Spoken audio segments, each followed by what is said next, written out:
तुम्ही देवाच्या कृपेच्या पलीकडे गोंधळलेले नाही आहात. आपला हा प्रमुख याजक आपली दुर्बलता जाणतो, कारण तो सर्व प्रकारे आपल्याप्रमाणे पारखलेला होता तरी निष्पाप राहिला.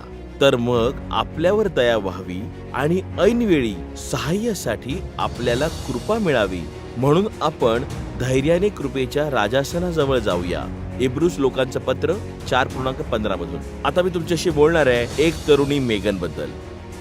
मेगन डोक्यावर हात ठेवून महिला मंडळात बसली होती आणि ती स्वतःशी बोलत होती की मी किती वाईट कृत्य केलं आहे, की मी स्वतःला कधी माफ करू शकत नाही. ती रडत होती, ती फार दुःखी होती आणि तिला असं वाटत होतं की ती याच लायकीची आहे. मेगनचा भूतकाळ व्यसनाधीनता आणि गर्भपाताने डागाळलेला होता. खूप दुःखी जीवन होतं. पण जेव्हा तिने ऐकलं की येशूने तिच्या पापाची क्षमा केली, तेव्हा तिचा विश्वासच बसत नव्हता की येशूने हे तिच्यासाठी केलंय. पण चांगली बातमी ही आहे की ती चांगल्या संगतीत आहे. आपण जेव्हा सर्व निवड करून अशा गोष्टी करतो त्याचा आपल्याला खेद वाटतो, कधी कधी गंभीरपणे आणि दुःखदायकपणे. आपल्याला समजतं की काही गोष्टी ज्या पूर्ववत केल्या जाऊ शकत नाहीत आणि शब्द कधीही परत घेतले जाऊ शकत नाही, ज्याच्या परिणामांसोबत आपल्याला कायमच जगत राहिलं पाहिजे. पण भूतकाळातील अपराधीपणाला अपंग बनवणे हा आपल्या देवाचा मार्ग नाही. आपल्यापैकी प्रत्येकाकडे कुणीतरी आहे जो आपल्या आणि देवाच्या मध्ये प्रत्येक वेळी विजयीपणे आपली बाजू मांडतो. बायबलच्या संदेशाचा अर्थ असा होतो की आता आपल्याला माहित आहे की आपल्याकडे काय आहे. येशू हा महान महानायक देवापर्यंत पोहोचवण्यास सिद्ध आहे, हे विसरू नका.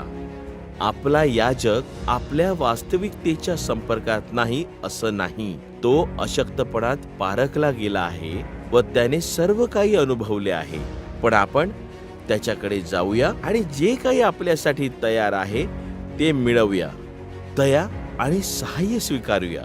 कोणताही भूतकाळ देव त्याचा पुत्र येशूच्या द्वारे प्रेमळपणे देत असलेली दया नाकारू शकत नाही. ॲन वॉस्कॉम लिहितात, माझा तरणारा कृपाळू आहे, यापेक्षा कोणतीही परिस्थिती निराशाजनक नाही आणि माझ्या जीवनात चिखलफेक करणारी कोणतीही वैयक्तिक निवड माझ्या जीवनाला स्वच्छ धुण्यासाठी दैवी निवड कधीच मागे टाकू शकत नाही. तुम्ही कठीण परिस्थितीत विचार करत असाल की माझी पापं धुतली जातील, देव मला माफ करेल, तेव्हा देव तुम्हाला सांगू इच्छितो, तू काहीही गडबड केली नाहीयेस. येशू तुझ्या पाठीशी आहे. येशू तुमचा न्यायाधीश तुम्हाला स्वच्छ धुण्यासाठी वाट पाहत आहे. जर तुम्ही त्याच्याकडे आला तर तो तुम्हाला भरपूर दया दाखवेल, तुमचं कल्याण करेल, तुम्हाला स्वच्छ करेल आणि त्याचा आशीर्वाद देईल. ईश्वर तुमचं भलं करेल.